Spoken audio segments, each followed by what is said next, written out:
My dad cheated on my mom, so I took his house, his savings, his furniture, and ruined his life in the most vicious way possible. Here's how it happened. Subscribe to Am I the Jerk on YouTube and hit the bell to turn on notifications. The background. Growing up, me and my sister had no love towards our father whatsoever. I'm not going to bore you with details, but him being a drinker, hurtful, and aggressive are a few that come to mind. When my sister got accepted into a much better but also further high school than our local school, she moved immediately and rarely visited.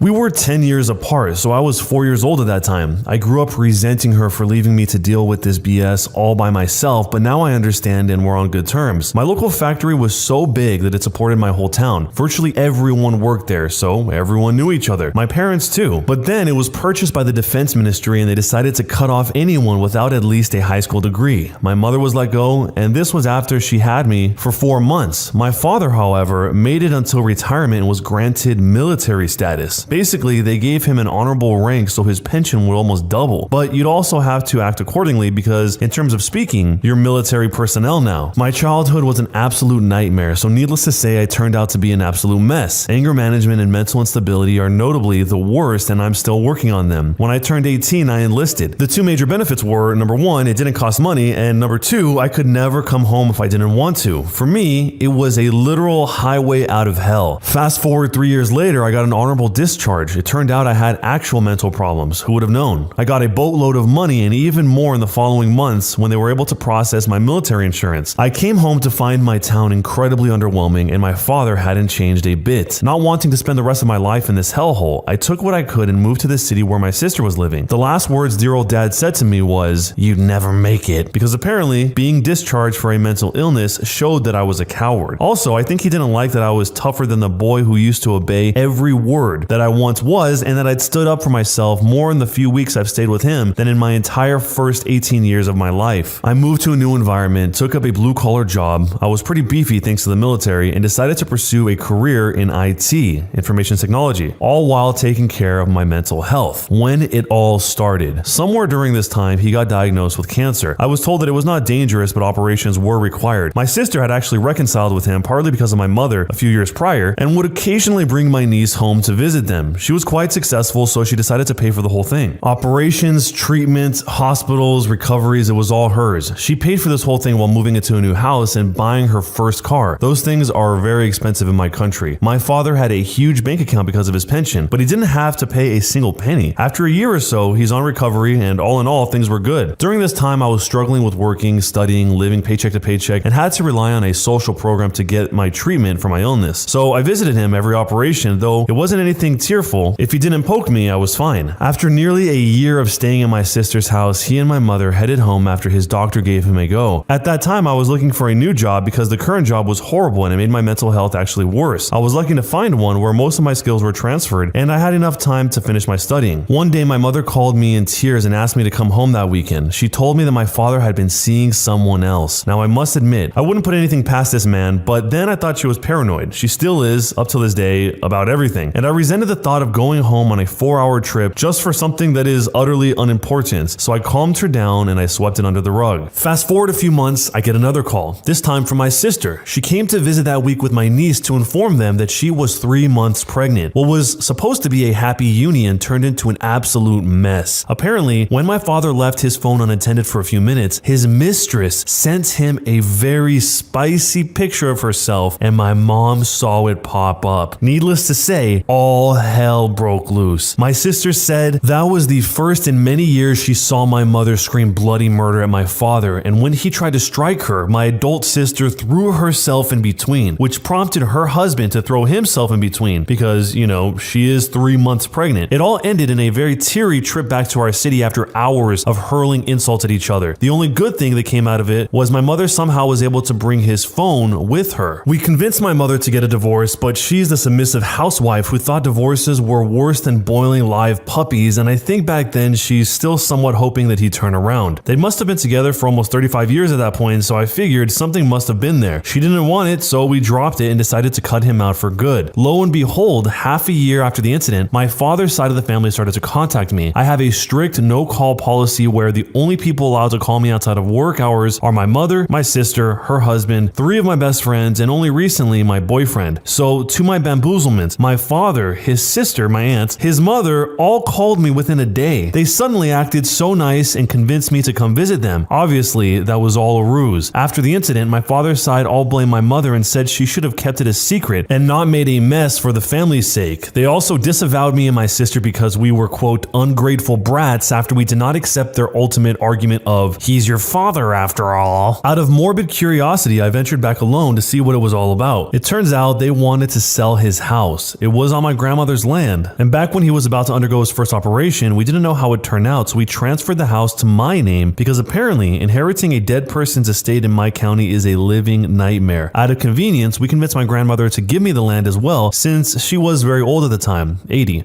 This was back when we were on good terms. I knew for sure they would rather gouge their eyes out than follow up with any of that if it happened a year later. I smelled something in the air. I couldn't place what it was, but I knew that it was there. So I told them, nicely, that I would think about it and went back immediately, faking an emergency. A plan formed when I was driving back, and that's the first time I've been so pleased about anything that I actually cracked a smile. I went to my sister's immediately. My mom had been staying with her and laid out a plan. After a year of living in the city, my mom was much more open-minded, and it only took a few moments to convince her to agree with the plan. That brings us to the plan. My sister contacted a lawyer and asked what our options were. Because both the house and the land were in my name, they had no claim to them, and any paper that didn't have my signature on it would be considered useless under the law. They could try and claim it was rented out, but then they'd have to move far away in hopes that I'd never be able to locate them, and I knew it would be too much trouble for a couple of old folks. They could claim that it's his life achievement, but because he and my mother never divorced, it's technically half hers as well. This is when I came up with an idea. I asked the lawyer, what if my mother filed for divorce? He said it's highly unlikely the court would reward my mother's full claim unless we could prove that he was unfaithful before the separation. To his surprise, I could. Remember the phone that my mother brought back from that day? It was smashed during the fighting, but generally still in one piece. She asked me to throw it away a few days after, but I was too lazy to do so and just brought it back to my place and threw it into the loft. Suffice it to say, it provided us with more than enough proof of his indecency. The execution. After weighing our options, I called to inform my father that I would come home the next month to make an announcement. He was eager to hear it. Upon my arrival, they were so nice and sweet and whatnot, but after I introduced my lawyer, it's like they flipped a switch and suddenly became vile and violent. I presented him with two options. Either, number one, relinquish any claim to the house, or number two, be served with a lawsuit. In my country, marital violations are 6-month probation minimum and up to 2 years in prison. After a lot of screaming and name calling, feed stomping and tantrums, he kicked us out. So naturally, I assumed he chose the latter. At the first hearing, my mom, me, and my lawyer were present. It turned out to be another screaming contest in which he made up all kinds of lies about my mother. At some point, my lawyer leaned in to tell me that if the officer didn't stop his rantings, it's likely they were buddies, and asked me to let him handle things. The officer told us that this case wasn't a priority. It would take months to process. We wouldn't like the paperwork, and it's best to settle this outside of court. My lawyer politely declined and told my father to expect another hearing soon, under much less friendly circumstances. He tried one more tactic in between, which was calling all the relatives and telling them how my mother was a B and I was an ungrateful brat, in hope of creating some kind of pressure on us. Very few of them took his side, and even if all of them did, I would have never let him go that easy. In the second hearing, he finally cracked and agreed to my terms to relinquish any claim he might have to the house and divorcing my mom. Basically, the only person who has any claim to the house now is my mother. I agreed to let him keep living in it for the rest of his life though, but not anyone else, aka his mistress, whom he was basically living with. That brings us to the revenge. This was where my work started. First, my sister gathered all the receipts from all the medical buildings she has paid for his treatment. A few of them were missing, but we were able to put up a huge folder. I was also shocked to learn how expensive cancer treatment could be. Not a fan. When we had a general sum of the money, we billed him for it. This is very unethical in my country since children are expected to take care of their parents, but we threw that out the window a long time ago. We also knew it was not a criminal case, so we just went to small claims courts and sent in bailiffs to collect, which was just this lady. She went with an I don't care what your excuse is attitude, and when he failed to comply, she sent in the thugs, the police, to start seizing assets. So goodbye to wooden furniture, a 27-inch smart TV, a fridge, and a reclining massage chair. All were bought by my sister as well. He had to pay out of his pocket because that lady insisted they continue seizing whatever he bought until she saw the money. Although the final amount was halved, my mother under the eyes of the law shared half of that for some reason, it still cost him 70% of his savings. Of course, this wasn't about the money. We were just petty. We told the moving company they could do whatever they wanted with the furniture. Looking back, I should have taken the recliner because my back hurts, even though I'm only in my late 20s. After that was done, I contacted the local factory to file a report. Remember the sweet pension he got with the condition that he behaved accordingly? Well, clearly someone had been a bad boy. They let him go with it even though it was a small town and everyone knew everything because nobody ever filed a report. But that's not the case anymore. I gave them a very detailed folder with pictures from his phone. To say that they were adults in nature was an understatement. They immediately set up a hearing and he was stripped of his rank, making his pension down to just over half of the original amount. I know this because old folks gossip like their lives depend on it, and my mother is not excluded. She was very happy hearing about that. It's all she talked about for a month. I was about to be done here, but a week later, my sister called to tell me that my aunt came to her door to berate her and her children. My sister was working from home. My mom also lived there but had gone out for some reason. My sister just called security to kick her out and warn me that she could go for me next. I was seeing blood, not because of some lame Karen that could cause me inconveniences at most, but because she was screaming at my niece and my nephew. As a gay man, I know full well the bloodline ends with me, so I put all of my love into those little guys to the point that if I had been there, I would have bitten her head off. So I dug a little and found out that my aunt was knee-deep in debt. She was hoping she could leech some money off of my father, if not from the money he made selling the house, then from his big bank account. Since neither of those were available anymore, she was very angry and she thought that she could lay it on my sister. You want to know what a man can do with determination and raging hatred? I never set up an online social presence, mainly because up until my 18th birthday, I was too poor to have a phone, and then the military taught me that it wasn't needed. But for this special occasion, I made an exception. I created a Facebook account and befriended her. I didn't even have to pretend to be anyone since old people apparently accept friend requests from anyone. She had this vibe where she'd show off her money and vacations and her items like a wealthy person does. From my mother and her trusty gossip circle, I knew that she always told whoever she owed money to that she was struggling, so I figured she must be blocking them. The next part was easy. I just had to sell all of her selfies to everyone that she owed money to. I didn't have to declare it myself since I was literally on a throwaway account. So it's just a really long line of messages that showed my aunt spending her money lavishly. For the next few months, she was threatened, not with legal actions like I did, but with much more sinister actions. She would have thugs, not the police, throw gifts at her door, like paint, fish sauce, and sometimes literal poop. My mother also told me this, of course. She finally figured out what I was gonna do when I told her to find me a list of all the people she owed money to. That was just the revenge. This is where the pro-revenge starts. As much as I want to take credit for this, the idea wasn't mine. And forgive me for having to lay down a little more background for the pro-revenge. My father's side of the family is very traditional, where you would have one person acting as the head of the family, deciding things that matter. This was way before the war, so obviously they don't do such things anymore. But the head of the family still has a certain voice. And there's this once-in-a-year ceremony where we gather to pay tribute to our ancestors. During the ceremony, the head of the family will give a speech, then some announcements like who died, who got married, who gave birth, etc., etc. Then there will be a celebratory party where we basically get completely sloshed. My great-grandfather was the head. He had 3 sons and 2 of them died during the war, so my grandfather took the mantle, then my father, and eventually me. This whole side of the family is in another town that's like 3 hours away from our town, mainly because my grandfather didn't expect to be the head, so he moved out seeking opportunities. I found these gatherings redundant and unnecessary, but that year, I was actually looking forward to it. My father tried to keep the actual date hidden. It wasn't fixed, but generally somewhere in June. But he seriously underestimated my mother. She doesn't have a gossip circle, she has an infinite number of them. So my mother, me, and my sister's family all head back for it. The trip was 14 hours in total, but the end result was worth it. We timed it so that we would come 2 days earlier than my father, again thanks to her gossip circle. This side of the family had never heard the full story before, only the version that my father gave them, which was that he and my mother left in good faith. I actually gave my father some credit for not bad-mouthing my mom. After weighing all the pros and cons, we decided to let my mother loose, and she is exceptional when it comes to relaying details about her personal tragedies. I kid you not, if I had posted her story word for word, by this time next week, there would be a global justice for my mom movement. It took just one day for everyone to know what a jerk my father had been. The look on his face when we arrived with my aunt and grandmother and saw my family already there was priceless. He got the stink eye from everyone for the rest of the day. Nobody would initiate conversation with him, so he was just sitting there like a sad dog. Now, I know what they said about dead horses, but this idea was brilliant not to follow through with. My uncle, let's call him Oliver, came up with this. In the hierarchy, he is equal to my father, and in the event that my branch doesn't have a male successor, 100% what's going to happen, his branch will be the head of the family. He told me that I should take up the mantle. It was very sudden. I didn't have a speech ready. My father was supposed to do that, but Oliver told me I could just say whatever I wanted because because nobody really paid attention to that thing anyway. All of the elders were okay with it. The speech wasn't even the best thing. At the celebratory party, people will be assigned tables based on the family tree. Heads of each branch will sit together, their children sit together, the elders sit together, so on and so forth. Because I was elevated to the head of my branch, I would be sitting at the big boy table. My father didn't even get to sit at the table because miraculously it was full, even though I could have sworn there weren't 20 of us and each table can sit up to 10. He had to sit at the regular table with my aunt and a bunch of nasty widows who didn't hold back on their snarky comments. I don't think he'll ever come back to one of those anytime soon. The aftermath. My father is now just a miserable old man. His mistress left him because surprisingly she was after his money. He's living in our old house with next to nothing. His retirement money, though half, was good enough for him to live with. Last I heard, his cancer has come back and obviously this time my sister won't be paying for it anymore. He tried to initiate contact with my mother, trying to make amends. We had to block his number and his profile on my mother's account because she actually considered it. She has her soft sides. My aunt has to sell her house to pay for all the debt or else I just continue harassing her. She now lives in a small house she bought with the rest of the money. I feel bad for her husband because he's actually chill and quite nice, but he's not the most decisive and therefore doesn't really confront her. I hope he's doing better. I have no empathy for her one and only son though. Let's just say the apple doesn't even fall from the tree. How do I know all of this? My mother's gossip circle. I left my grandmother out of this because she's very old. She's not demented in any way. She's perfectly sane, but she loved her son too much to admit that he's in the wrong. Also, she was very nice and sweet to me growing up. A lot of my good memories are with her. I'm sad she doesn't see my mother the same. I also stopped talking to her and would only visit her during Lunar New Year. She's lived in the small house that she and my grandfather built on the land that's now in my name. When she and my father are dead, I will carry out her wish to build an altar for her and my grandfather. Whether or not my father will be included is still up for debate. So am I the jerk for taking my father's house, his savings, his furniture, and destroying his life circle because he cheated on my mother? This revenge was wild. It pretty much borders on nuclear revenge at this point. There's a little more information from the OP saying, yes, I am Vietnamese. Infidelity is definitely a crime here. In fact, it's the first time I've heard that it's not a crime somewhere else. So thanks for this newfound knowledge. Also, clearly this wasn't spur of the moment. I have thought about it and what we should do if things turn out messy, but nothing concrete because of my mother's disapproval. We didn't just wake up and decide to scorch the earth. Just like the OP wasn't aware this wasn't the case in other countries, I didn't know that this was the case in Vietnam. Basically, the OP ruined their entire plans to just live the good life on the backs of everyone else. Going all the way back to the beginning when the mom called the OP asking to come back home that weekend and telling the OP that the father had been seeing someone else, the OP just thought that she was paranoid. But I wonder how this whole thing would have played out if he had gone home at that time instead of waiting a few months later when the mom saw the picture pop up on the dad's phone. And I also wonder if the dad actually thought that he had true love with the mistress and then was basically smacked in the face when during the aftermath she ended up leaving him because he had no money anymore. He was living in the old house that she couldn't live in. His retirement money was halved, and I guess she just wasn't interested at that point. So some people think that this revenge was going way too far, basically ruining the man's life, and other people think that this wasn't far enough. But how do you see this? Was it justified or not? Jerk or not a jerk, and why? When you subscribe, make sure to hit the bell to turn on notifications. To finish listening to all the stories in this series, use the playlist at the top of the description. And next time you live stream, use the cream of the crop music. Search for Cream of the Stream on Spotify or whatever music platform you use for copyright-free music to use for your stream. It's free, Cream of the Stream. Either way, thanks a lot for listening. I'll see you guys next time.